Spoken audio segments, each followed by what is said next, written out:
কোনো হত্যাকাণ্ড করা যাবে না। আজকে আমি মনে করি আমার মতো এই প্রশ্নগুলো বাংলাদেশের কোটি কোটি মানুষের মনে। আমি আমার বিবেকের তাড়নায় এসেছি। আমি দেখছি চারিপাশে মানুষ যেই প্রশ্নগুলো করছে, যেই জবাবগুলো চাচ্ছে, আমি সেটাই জানতে এসেছি। এখানে আমি আপনাদের সম্মুখে স্পষ্টভাবে বলতে চাই, এই ছাত্র আন্দোলন, কোটা সংস্কার আন্দোলন নিয়ে যে সকল ক্ষয়ক্ষতি হয়েছে, ক্ষয়ক্ষতি কিছুই না। ক্ষয়ক্ষতি কেন কিছু না? এই ক্ষয়ক্ষতি যেই সম্পদের ধ্বংস হয়েছে সেগুলো তো জনগণের ট্যাক্স দিয়েই করা হয়েছে। এগুলো জনগণের সম্পদ, এগুলো হয়তো ভবিষ্যতে আমরাই আবার গড়ে নিব। কিন্তু একটি প্রাণ যেটা আমরা হারিয়েছি, একটি প্রাণও কি আমরা ফেরত পাবো? এই প্রাণ কি ফিরে আসবে? আমাদের মনে রাখতে হবে মুখ্য জিনিসটা কি, প্রাণের মূল্য কিন্তু কোটি কোটি কোটি কোটি কোটি টাকার থেকেও অনেক বেশি, তা অমূল্য।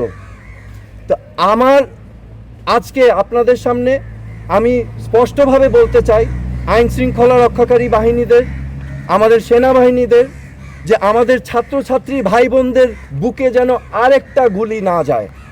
আপনারা বিরত থাকুন, এটা ঠিক না। This is not right.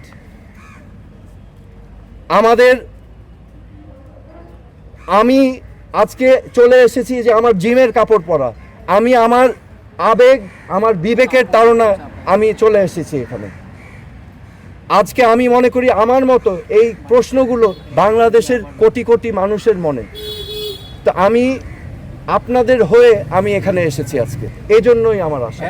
আমার মনে হয় যে এখানে একটা সমূহ সমাধান প্রয়োজন, এবং সমাধানের প্রথম কাজ যেটা করতে হবে, প্রতিটি হত্যাকাণ্ড সুনির্দিষ্টভাবে ইন্ডিপেন্ডেন্ট এনকোয়ারি করে বিচার করতে হবে, এবং এগুলোর জন্য যারা যারা দায়ী তাদেরকে আইনের আওতায় আনতে হবে। বিচার বহির্ভূত কোনো হত্যাকাণ্ড করা যাবে না, এবং আমাদের এই সমাধান রাজনৈতিকভাবে করতে হবে। এই সমাধান সবাইকে নিয়ে আলোচনার মাধ্যমে করতে হবে। এই সমাধান করার জন্য প্রথম শর্ত আমি যেটা বললাম, যে বিচার করতে হবে। এই প্রাণহানির, প্রত্যেকটা প্রাণহানির বিচার করতে হবে, এবং যারা এটার জন্য দায়ী তাদেরকে আইনের আওতায় আনতে হবে। তারপরে আলোচনার মাধ্যমে সমাধানে যেতে হবে। সোহেল ভাই, আপনি কি মনে করেন শিক্ষার্থীরা গ্রেফতার হয়েছে, এই বিষয়ে কি কোনো কথা হয়েছে আপনার সঙ্গে? আমি তীব্র নিন্দা জানাই এবং প্রতিবাদ জানাই।